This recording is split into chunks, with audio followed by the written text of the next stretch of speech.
Hello and welcome to Talking Democracy. I'm your host, Chapman Rackaway. Today, we're going to talk with 111th District Kansas Representative Sue Boldra.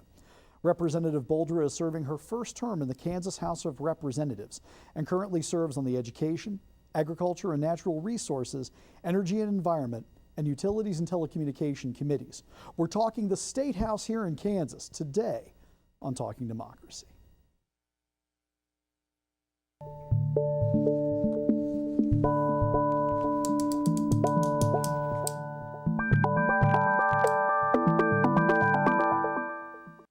Welcome to Talking Democracy. It's my pleasure to have the Honorable Sue Boldra on. Thanks for joining us today. Thank you. This is always a pleasure. It's your first term in the Kansas House of Representatives. You've been someone who's been incredibly active as a citizen before your time as a legislator, and you really gotten serious about running in 2010. And so you had the, I don't know if it's the good fortune, but you had the fortune to have your first run in 2012. Yes. Got elected. Yes. At a time when everything that we thought we knew about Kansas government got flipped on its head. Yes. I'd normally ask someone what's the biggest lesson that you've learned, but I think that shortchanges what's been going on, because it's probably been a pretty comprehensive re-education your time in the legislature. Is that fair to say? Yes. Okay. Yes, it has. I'm a little disappointed with the, I'm a government teacher, so I'm a bit of a purist. And at the end, it's not nearly as democratic as I would like it to be. But otherwise, I really think that we're doing a good job in the legislature. Okay, you really piqued my interest by saying it's not as democratic as you think it should be, and I assume you're meaning small d democratic. Yes. Give me a little bit more on that. Explain what that means to you, that the Kansas government maybe isn't as democratic as you'd like it to be. Well, after we listen to testimony in the committee meetings and we pass out bills, they go to the House floor, and then something very similar is usually offered in the Senate. And then when it comes down to the last of the session, then those committees, those conference committees, are simply made up of three people, the chairman, the vice chair, and the ranking minority from each of the two parties, each of the two sides, the House and the Senate. And they make all the decisions. They can add things to the bill, they can change the bill, they can gut it and put in something completely different.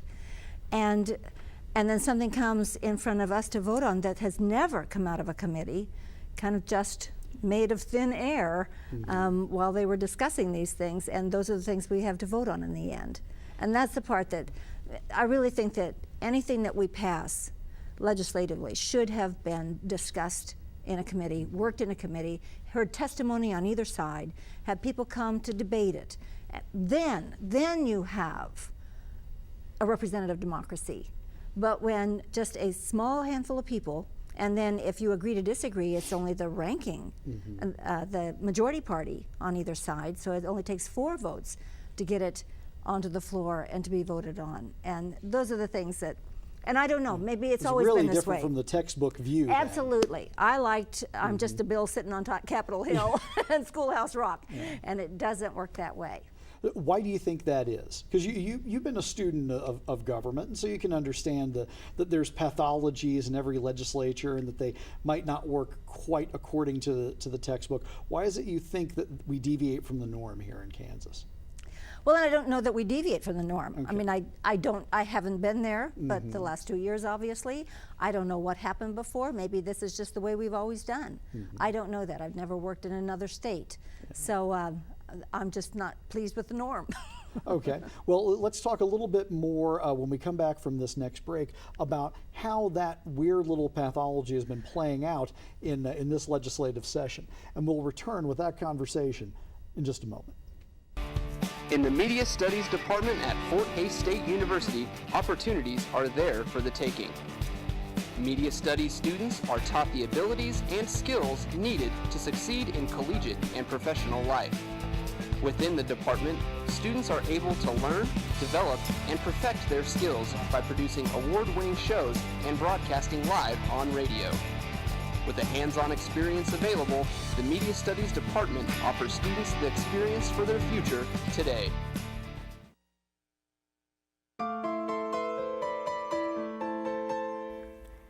Euthanization has decreased 22% since the 1970s. However, approximately 6 to 8 million dogs and cats are put in animal shelters each year, with 3 to 4 million of those being euthanized.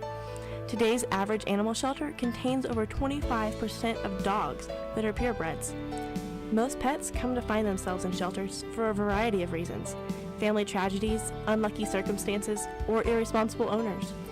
It is only with help from people like you that we can help prevent the overpopulation problem. Adopt a pet from your local humane society. Even if you can't adopt a pet, contact your local animal shelter and find a way to get involved. Volunteers are always needed. Please be a responsible pet owner. Save a life. Add some joy to your own world.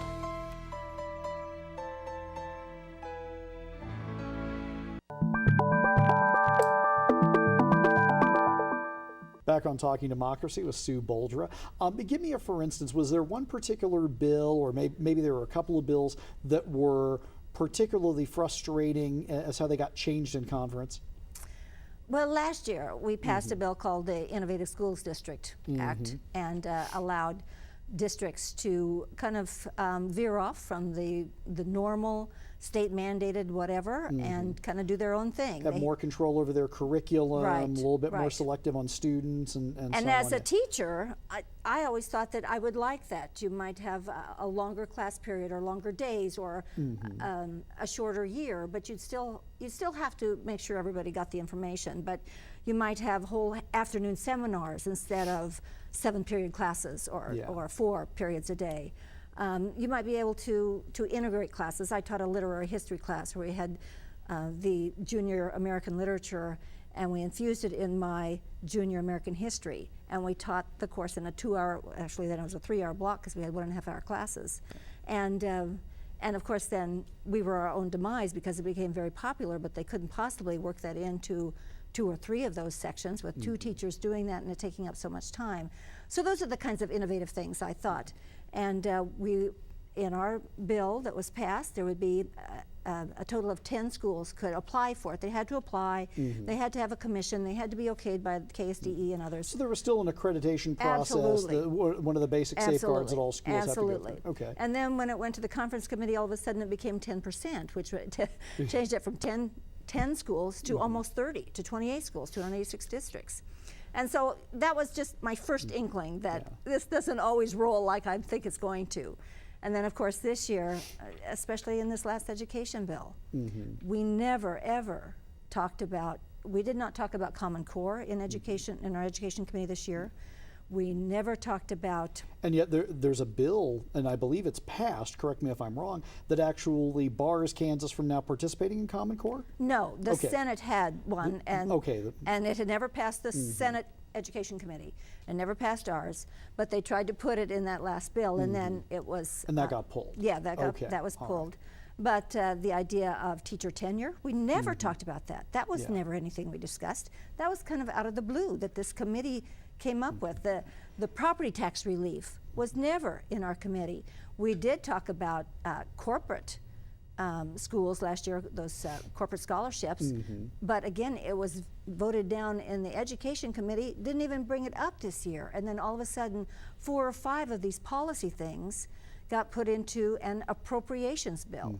Appropriations should have been money, shouldn't have been policy. Those are the kinds of things that at the end I was just really frustrated. Do you get the opportunity to talk to many senators in the other chamber and ask them about where this comes from and what their motivations are behind it? Because it definitely seems like it's deviating from the kind of practices you were talking about, that good policy should go through all of this vetting process and make sure that everything is absolutely appropriate. Well, obviously we talked to our own Senator, Ralph Osmeyer, and was he as shocked by it as you were? No. So that's why I'm thinking this probably is more common than I would have hoped. But and again, the governor went in, told the House leadership and the Senate leadership, I need a clean bill. We need to meet the Gannon directive. Let's see if we can't find $129 million, and let's just do that. And then the bill that was first introduced had all sorts of silly stuff in it, and that one went under in the House, and then it went back to the Senate. They did some revising. They brought it back to the House, and we again voted it down. And then it went back and it became the Senate's bill. So then they got the first crack at writing it up, and we voted down some of it. We were able to negotiate some of it out, but again, the bill that we came up with was one that was never fully vetted by anyone, and I really think that that should be the process. And that probably explains a little bit about the fact that you deviated from party and voted against Absolutely. This bill when it came forward. Absolutely, for two major reasons. Number one, I'm not sure I would ever agree with getting rid of tenure, and perhaps there's a way we could tweak it so that perhaps it would be easier to get rid of for less effective teachers or something. But just to strike it, when it was a Supreme Court decision in the 50s, and it's been here since then. So I'm not even sure that it's constitutional.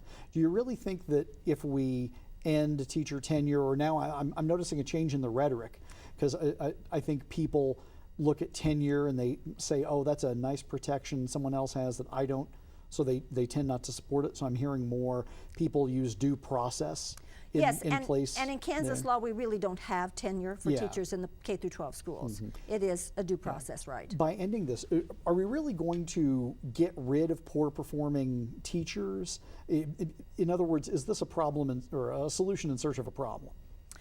I think everybody has a story, but everybody also had several stories about really great teachers who changed their lives or helped them get where they were going or really helped them understand. And I think more often you will hear. I've had students come through my program who referenced you specifically about those teachers. Thank you. And I'm sure that there are ineffective teachers out there, but certainly not as many. And there should be ways to get rid of them, and I think we have that process in place. But I do know it's difficult, and I've heard several principal superintendents talk about that. But again, it was never vetted in committee. Come to us and tell us why you need this change. And you teachers come to us and tell us what your fears are. Let's listen to this. Of course, my fear is that in a small district who is in search of money, who is in some financial difficulty, would very likely get rid of a teacher like me who has a master's degree and national board certified, so I was given extra pay here for that. I'm expensive. You can hire 1.5 new teachers for what it costs. And yet I think I'm at the top of my game. I'm a good teacher. I've really worked hard to make sure that I stayed in tune with the kids and what was going on in our government, and I didn't retire before I left the school. And so that's a fear, and of course the fear that perhaps we had a situation in Hayes where someone's son did not get to play on the basketball team as much as they thought, and so they tried to get rid of the teacher. They tried to, and of course a coach doesn't have the same protections, obviously, but still we all felt like it was one or two people who really were upset, not because of something that happened in the classroom, but because the person could have been on the school board or could have been an administrator and didn't get what they thought their child deserved. And you know, when you and I were growing up, if you got in trouble at school, you got in trouble twice as bad at home. But now times have changed, and people seem to attack the teacher first. And oftentimes teachers, I think, don't feel that they are revered as highly as they once were. But they are paid out of the public dole, so that makes the taxpayers ultimately responsible for their pay. And so they are ultimately responsible to the taxpayers. And so that's a hard line to balance. And so let's play with that a little bit, because let's just say, for the sake of argument, they take the teacher tenure / due process element out of that bill. Do you think that otherwise the bill faithfully followed the Gannon decision and did a good job of both pulling money to spend on schools and allocated it fairly and wisely? Yeah, I really do. In other words, was it a good bill without the teacher tenure? Yeah, I really think so. We pumped millions into the school districts. Now, our local schools didn't get much out of this because we live in a rich district. Schools down the southeast part of the state will be helped. I think we Because did they're try- basically going to get a property tax refund. Right. Is what, for folks who Relief. don't understand what Yeah. I shouldn't say refund, you're Yeah, right. That's relief. part of the local option budget, which I Right. think was the bulk, was it about 80 million of the Yeah. 120 some? Right, right. And so as I said, we're not going to feel an influx of money. We got $14 per pupil, state aid per pupil additionally, which isn't much. But I think the equality, the attempt at equality is a good one. Now we'll have to see if they think that we are performing like we should. And that's the second part of that. Are we getting our bang for the buck? And we'll see what the courts say.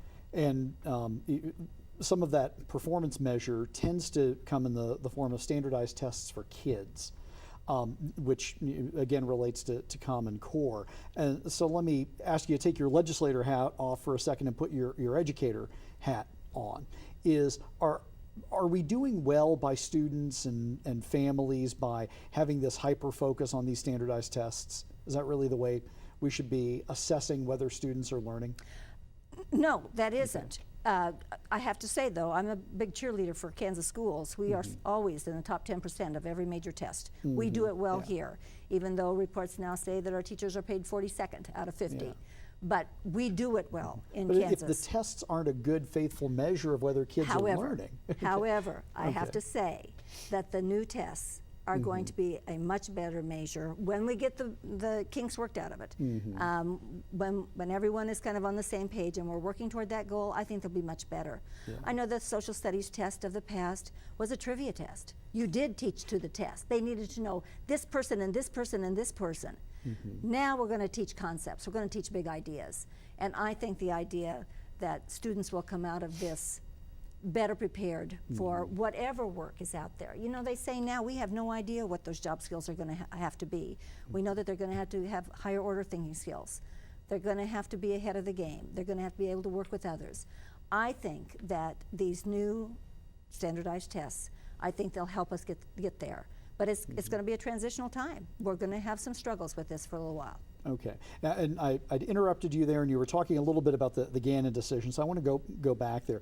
You think that the Kansas courts, because they didn't put any kind of specific dollar amount on their decision that That's said correct. there had to be this particular level of infusion of money, the way that they did with the Montoy decision back in Right. 2005. Right. And so, to a certain extent, the legislature was kind of fumbling around in the dark, trying to figure out what they believed would be a good number to faithfully comply Right. with the Gannon decision. Right. Are you satisfied with this number, that you think you can make a good case to the courts that this makes the legislature comply with its constitutional requirement to adequately fund education? You think that the $129 million is a proper infusion? Yeah, I Okay. do. I really do. I was really glad to see that they didn't hand us an invoice because I think there could have been a constitutional question there and Yeah. a constitutional conflict. And so I was glad that they let the legislature try to decide. Now, if they come back and they say, you didn't quite hit the mark, you need to do something better, I hope, again, they won't give us the invoice, but they'll let us work on it. I think it's a start. I think everybody knows that we need to pour more money into schools, or that we need to have more efficiencies, or something needs to happen. I don't know that anybody has the magic answer, but I think we're working toward it. Very good. We need to take another break, but I want to pick up with that question when we come back with more Sue Boldra on Talking Democracy. How to drink and drive. Step 1. Find and consume alcohol. Step 2. Get through your friends and or family and find your car. Step 3. Wish yourself luck and take off. Don't drink and drive. It's not worth the risk.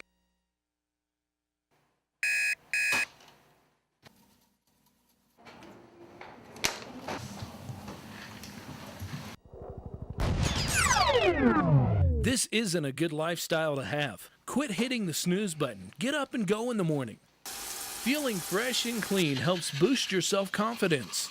Start your day with some fruits and breads, like oatmeal. Exercise releases endorphins that make you feel happy and energetic. Live healthy.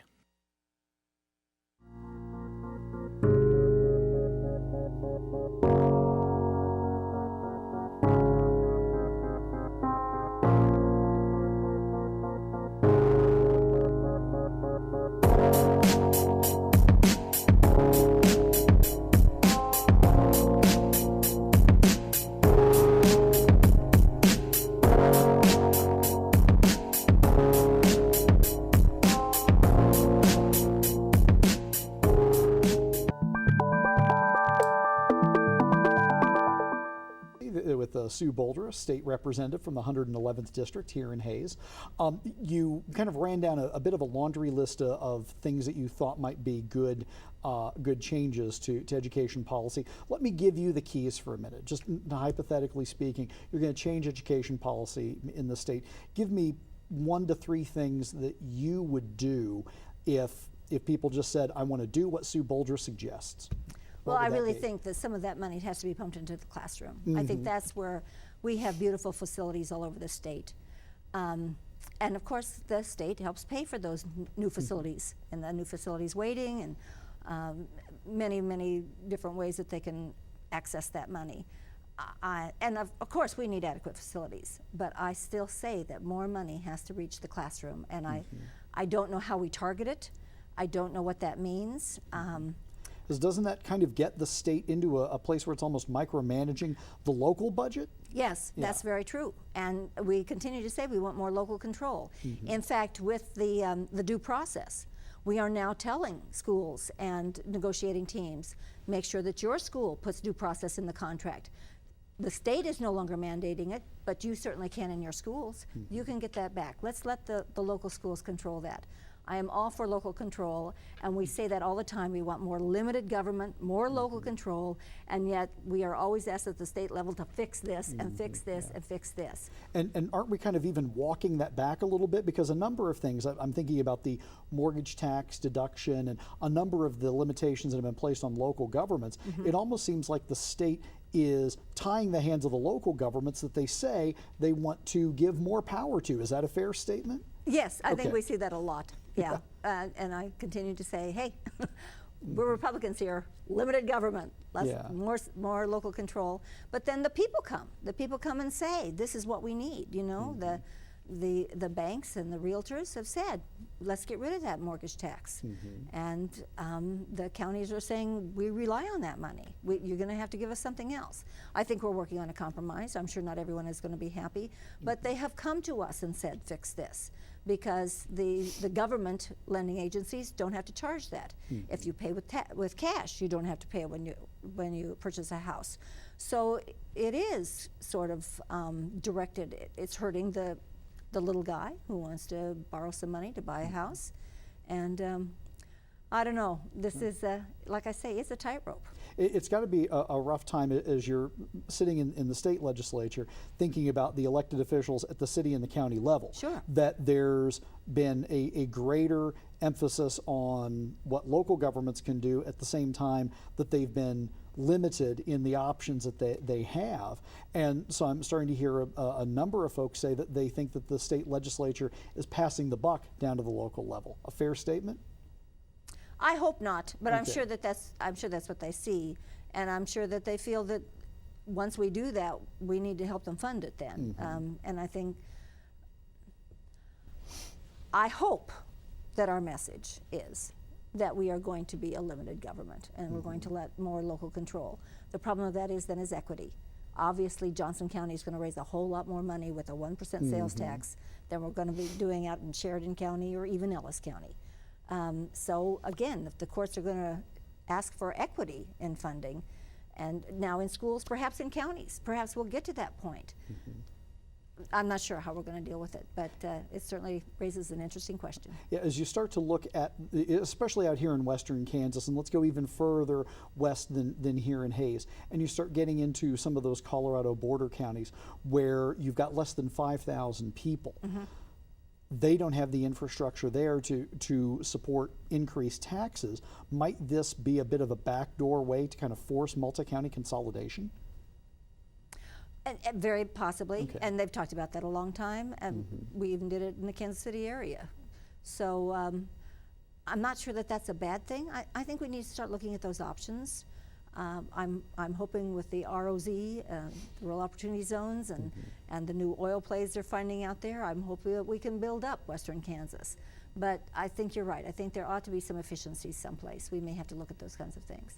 But I certainly am not for any more forced school consolidation or county consolidation. I want those counties and those schools to figure it out on their own. I think this should be a local decision. Okay. And so in the legislature, do you think that there's general support for that? or do you think that's something where you and maybe the other Western Kansas legislators kind of on an island, so to speak?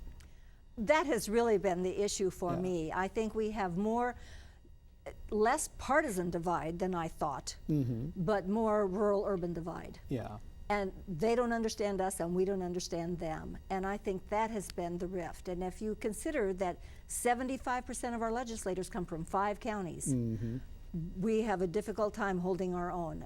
We really have to shout loudly and yell loudly and say, this doesn't work for us. And it But hasn't that has helped. become. Hasn't helped at all that Western Kansas lost in the last redistricting round, and I'm just counting Yes. it west of Interstate 135. Right. 5 House seats and at least 1 Senate seat, if not 2. Yeah, 2 Senate seats. 2 Senate seats. So Yeah. that seriously shrinks the pull that we've had in the legislature, and maybe that's part of the reason why there's been this shift towards more urban, suburban friendly policies in the state. Yes, Okay. yes. And like I say, I'm always out there, and it's so interesting. I sit on the Ag Committee, as you know, well, and even on the Energy Committee. And when they talked about the clean energy line, the DC line that was going through some property, and we were talking about the pivots, and it's hard to have pivots when you're in those areas if you've got a wire line going through, a high voltage line, or you can't aerial spray. You know, the city people said, well, it's just cropland, there's nothing out there. I don't know why you wouldn't care if there were a few more poles. And so then we started to tell about why this is important. And so then after the 50-minute discussion, we had 2 women say, what's a pivot? Okay, that's an irrigation. We had to explain what the pivots were, and they don't understand. They don't understand rural, this just looks like open space. We can do anything we want with it, or anyone can do anything they want with it. We're not using it all.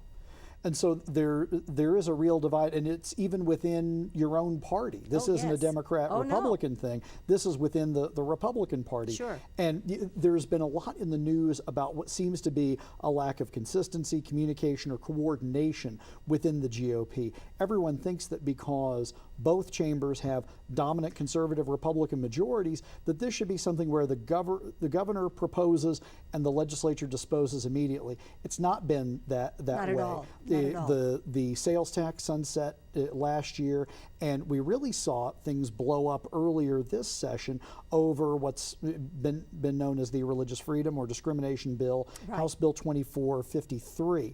That was something that brought a lot of attention and still going on, but that was kind of a lack of coordination and a lack of communication among members, wasn't it? Yes, it really was. And I don't know how we could ever go back and fix the bad press.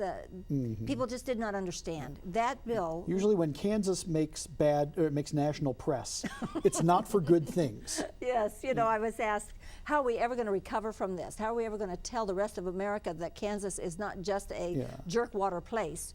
And my response is always, you just tell them we have great schools, we have safe cities, we have open country, we have beautiful skylines. You come see what Kansas has to offer. We do have a lot. But as far as that bill, nothing would ever happen. The trigger would be if our marriage amendment would be overturned by the courts. Yeah. That's the only time this would ever work. And the only situation is in a marriage ceremony. Otherwise, nothing is different. And it really was, as far as I was concerned, to protect religious institutions. Based on the original text of the bill, but then it got amended Yes. later on that would include government workers, yes. Yeah, and it became so overbroad. It would have been completely unconstitutional. Yes. But it's also something that it was a rather short bill, and anyone who would have given that a look could have seen, this is not going to pass muster.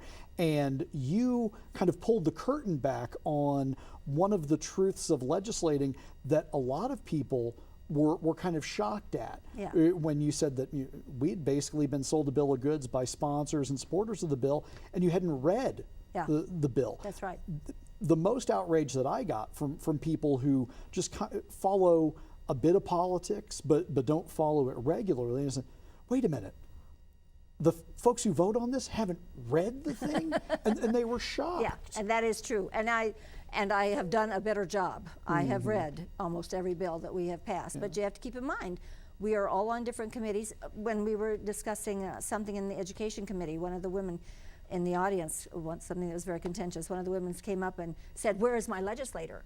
And I said, well, he's from Russell. You're from Russell, and he's not here. Why isn't he here? He should be here. And I said, well, we can't have all 125 of us sitting on every committee. I'm sure he's at his own committee someplace else. Well, he needs to be in here. Everybody should be in here. But they don't understand that once I have 4 committees, most of us have either 3 or 4, and we don't always read everything that comes. And that was one of the earliest ones. I learned a hard lesson. That's something else I think people don't recognize, and it's definitely bad to see that people aren't reading the bills. But the other thing that I think we have to temper with that is the sheer volume of bills that you get. Yeah, yeah. How many bills would you say have been introduced in the Kansas legislature just in your time there? Oh, we had 25 one day this year that we voted on. Yeah. I don't know. I probably have books, probably 600. So, and those can be in varying lengths, from House Bill 2453, is about a 3-page item, to hundreds of Well, the page education bills. bill is 72 or 69 or yeah. And of course the Gannon decision, we all read that if we were on the education committee, and that was 52 pages. And yeah, it is. And I have said I will always read the bills, and I dropped the ball. So is that maybe the hardest lesson that you've learned in your time in the legislature so far, or have there been things that have even been more surprising than that? No, I think, as I said, the undemocratic way it turns at the end, and then that I got sucked into something that I should have been more careful about. It's something you've been passionate about for your whole life. So pray the last question that I should ask is, with the unfortunate realities, is it something that you're still passionate about, and you still enjoy doing it now that you're in the job of legislating? I am so humbled every day when I walk into that big, beautiful room, the floor, that I am actually there. It's a dream come true. It is a huge responsibility, and I work very hard to represent my constituents, but I am so honored to be there. Very good. Well, unfortunately, we are out of time. Plenty of other questions I could ask you, but our guest today has been Representative Sue Boldra. My thanks to her for coming here to Talking Democracy and talking with me, and to all of you for watching. Please check out Talking Democracy, as well as all of the other content offered by the Tiger Media Network, by going to tmn.fhsu.edu.